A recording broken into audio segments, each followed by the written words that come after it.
오늘 본문은 솔로몬이 성전을 다 완공한 후에 하나님께 감사의 희생 제사를 드리는 그런 내용입니다. 솔로몬이 7년 만에 성전을 다 완공하죠. 성전을 다 완공한 후에는 성전에서 하나님께 간구했습니다. 하나님, 저희가 이러이러한 7가지의 커다란 고난, 어려움 상황을 국가적으로나 개인적으로 큰 어려움을 겪을 때 우리가 하나님께 기도하면 듣고 용서해 주시고 우리 기도를 들으시고 간구를 들으시고 용서하시고 회복시켜 주십시오 라고 기도했습니다. 이미 우리가 다 살펴본 내용들이죠. 그렇게 하나님께 7가지 때 우리가 어려움을 겪을 때 전염병이나 황충이 먹거나 전쟁의 포로로 끌려갔거나 등등 이런 7가지 큰 국가적 개인적인 고난을 겪을 때 하나님, 우리가 간구하면 용서하시고 회복시켜 주십시오 라고 기도한 후에 우리 하나님께서 그렇게 하실 줄로 믿고 우리는 하나님의 말씀에 순종하겠습니다 라고 백성들에게 나와서 백성들에게 축복합니다.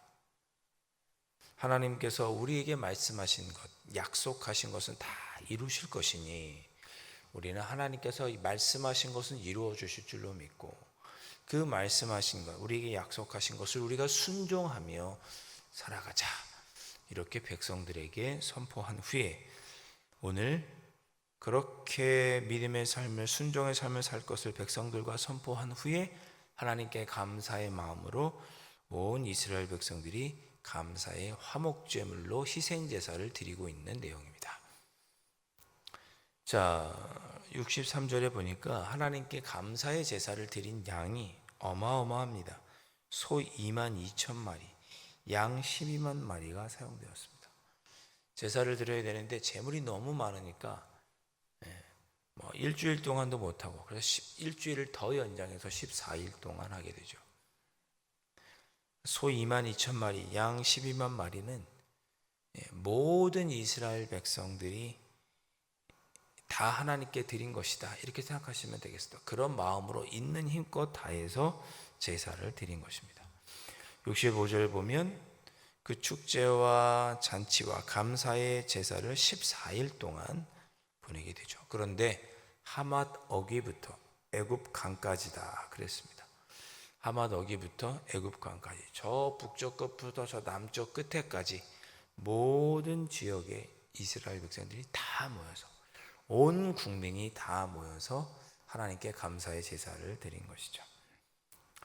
저는 이 말씀을 이렇게 이해합니다.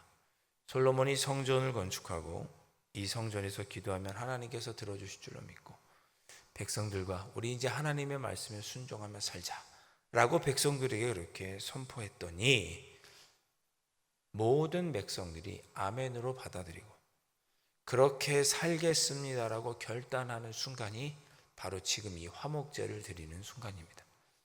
그 전까지는 솔로몬이 하나님께 기도하고 백성들을 축복하고 간구했다면 온 백성들이 솔로몬의 기도와 간구와 선포를 듣고 우리도 그렇게 살겠습니다라고 다짐하는 거죠.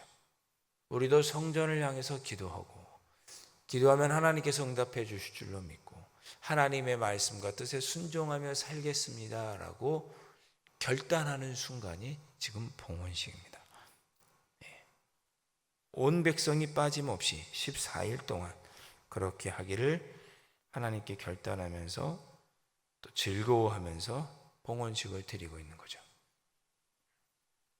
저희 교회도 이제 지금 공사하는 게 다 마무리되면 창립주일 오후에 또 공사를 은혜롭게 마치시게 해주신 것을 감사해서 또 따로 예배를 드릴 터인데 중공 예배를 드리죠. 그렇게 예배를 드리는 것은 단순한 요식행위가 아니라 하나님께서 우리에게 약속하신 것, 우리의 기도를 들으시고 이 장소를 거룩하게 사용하셔서 하나님의 영광을 드러내실 줄로 믿고 우리가 그것을 함께 기뻐하고 감사하고 이것을 통해 하나님께 더 영광 올려드리는 그런 교회가 되겠습니다. 결단하면서 그런 예배를 드리려고 하는 거죠. 그렇게 하나님 앞에 살겠습니다라고 결단하는 의미로 이렇게 많은 제물을 드려서 또 긴 시간 동안 하나님께 화목 제물을 드리고 있는 것입니다. 간절히 바라기는 우리에게도 이런 기쁨이 충만하였으면 좋겠습니다. 지난 2주간 특별 새벽 기도하고 오늘 특별 새벽 기도를 맞이하는 이 시간에 지난 2주 동안 하나님 기도하고 성전에서 하나님께서 우리의 기도를 들으시고 우리의 죄를 용서하며 하나님 들어주시고 우리의 간구를 들으시고 우리가 하나님의 뜻대로 살겠습니다 순종하며 다짐했던 그 모든 것 그렇게 하겠습니다라고 결단하는 마음으로 여러분이 오늘 이 새벽 기도 시간에 기도하시고 그런 기쁨으로 돌아가셨으면 좋겠습니다. 미국 목회자인 토조 목사님, 앤드류 토조 목사님은 기도에 관해서 이런 글을 남겼습니다. 기도하는 사람은 이라는 글이었습니다. 기도하는 사람은 하나님과 대화하는 사람입니다. 기도하는 사람은 하나님의 사랑을 받는 자입니다. 기도하는 사람은 하나님이 인정하는 사람입니다. 기도하는 사람은 근심이나 걱정을 두려워하지 않습니다. 계속 이야기를 합니다. 잘 들어보십시오. 기도하는 사람은 하나님께서 기뻐하실 일을 아는 사람입니다. 기도하는 사람은 마음에 참 평안을 얻는 사람입니다. 기도하는 사람은 남을 위해 기도하는 것을 기뻐합니다. 기도하는 사람은 하나님과 함께 놀라운 일을 하게 됩니다. 기도하는 사람은 어떤 일에서도 자기 뜻대로 하지 않습니다. 기도하는 사람은 어떤 어려움의 상황에서도 흔들리지 않습니다. 기도하는 사람은 주님의 말씀에 온전히 순종합니다. 기도하는 사람은 언제나 마음에 천국을 이루며 삽니다. 자, 제가 이 기도하는 사람은이라고 하는 이 목사님의 글을 읽어드린 이유는 뭐냐? 기도한다면 그 기도는 하나님께 대화하고 사랑받는 것이고 그런 것뿐만이 아니라 기도하는 사람은 결국 행동으로 옮기게 된다 그런 뜻입니다. 기도하는 사람은 행동으로 옮깁니다. 기도하는 사람은 하나님께서 기뻐하실 일을 알고 기도하는 사람은 남을 위해 기도하는 것을 기뻐하고 기도하는 사람은 하나님과 함께 놀라운 일을 하고 기도하는 사람은 자기 뜻대로 하지 않고 기도하는 사람은 온전히 순종하고 기도하는 사람은 이 땅에서 하나님의 천국을 마음의 천국을 이루며 삽니다. 즉 기도하는 것은 행동으로 옮겨지게 된다 그런 뜻입니다. 기도하는 사람은 여러분이 이 성전에 나와서 주님께서 주신 이 성전에 나와서 기도한다면 여러분의 그 기도는 여기서 그치지 않고 행동으로 옮겨져야 합니다. 이스라엘 백성들이 솔로몬의 기도를 듣고 우리가 그렇게 살겠습니다 라고 이야기하고 모두가 다 각자의 삶의 자리로 돌아가죠. 오늘 읽었던 말씀 마지막 절에 각자가 다 삶의 자리로 돌아갑니다. 내가 기도했던 대로 하나님께서 응답해 주실 줄로 믿고 하나님 말씀에 순종하겠습니다라고 결단한 후에 다 각자 자기의 삶의 자리로 돌아가서 거기서 기도했던 대로 그렇게 실천하는 삶을 살겠습니다라고 기뻐하면서 봉헌식을 하고 각자의 삶의 자리로 돌아가게 됩니다. 여러분, 이 성전에 나와서 하나님께 기도하는 것 좋습니다. 기도하십시오. 기도하는 대로 하나님은 우리에게 축복하여 주실 것입니다. 그러니 우리는 또한 삶의 자리로 돌아가면 기도를 이 자리에서 마치고 각자 우리의 삶의 자리로 돌아가면 우리는 기도한 대로 실천하고 행동해야 합니다. 기도는 반드시 행동으로 이어진다는 것 여러분 기억하시고 여러분의 삶의 자리에서 기도한 대로 행동하시고 즉 실천하시는 여러분들이 되시기를 주님의 이름으로 축복합니다. 한 70세 할머니가 있었습니다. 이 70세 할머니가 70대인데도 불구하고 미국을 걸어서 미국 남북으로 횡단한 일이 미국에서 화제가 되었습니다. 한 일본 작가가 3초 만에 행복해지는 명언 테라피라고 하는 책에 이 할머니의 일화를 소개했습니다. 이 할머니가 70대인데도 불구하고 미국 대륙을 걸어서 횡단했습니다. 기자가 가서 물었습니다. 아니 어떻게 그 나이에 그 연세에 미국 땅을 걸어서 횡단할 생각을 했느냐라고 물었습니다. 그랬더니 그 할머니가 대답하시기를 처음부터 대륙을 횡단할 생각은 전혀 없었어요.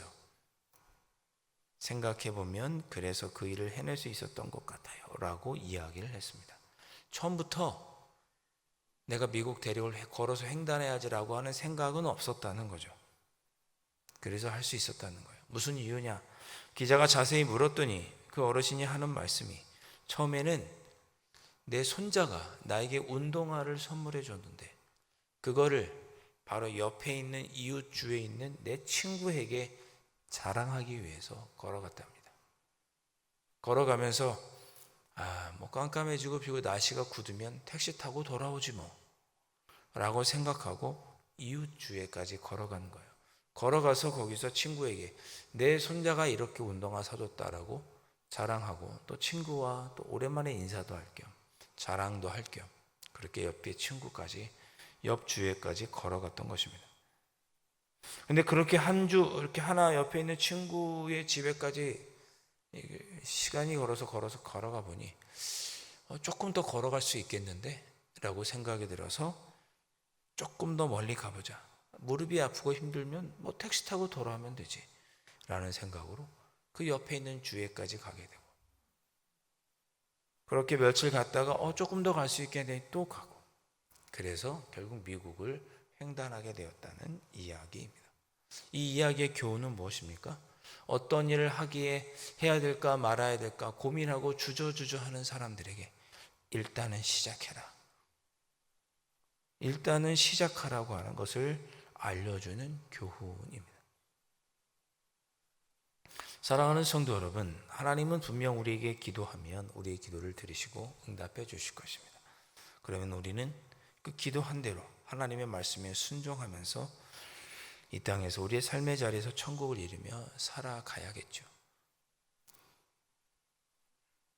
지극히 작은 것부터 하나하나 일주일 내내 하지 못하면 단 하루라도 실천해 보시면 좋겠습니다. 여러분이 기도한 것을 실천하면서 살아갈 때 또 하나님은 우리에게 기도했던 대로 간구했던 대로 우리에게 말씀하신 대로 그렇게 말씀에 순종하며 살아가는 우리에게 하나님은 복을 주시고 기도에 응답해 주시고 선한 길로 인도해 주실 것입니다. 우리의 기도가 행동으로 하나님의 약속으로 또 약속의 성취로 나타나고 늘 하나님의 뜻에 순종한다면 이보다 아름다운 신앙생활은 없을 것입니다. 주님께서 주신 이 성전을 생각하면서 주님 제가 이 하반기에도 주님 전에 나와서 기도하고 또 기도한 대로 내가 실천하면서 올 한해 2025년 남은 시간들을 살아가겠습니다. 그렇게 살아갈 때 하나님께서 주시는 귀한 은혜도 기쁨도 누리면서 살아가게 될 줄 믿습니다. 그런 믿음과 결단으로 이 새벽에 기도하시고 이 여름을 잘 보내시고 남은 올 하반기를 주님의 은혜 가운데 행동하고 또 약속의 성취를 누리면서 살아가시는 여러분들 되실 수 있기를 주님의 이름으로 축복합니다.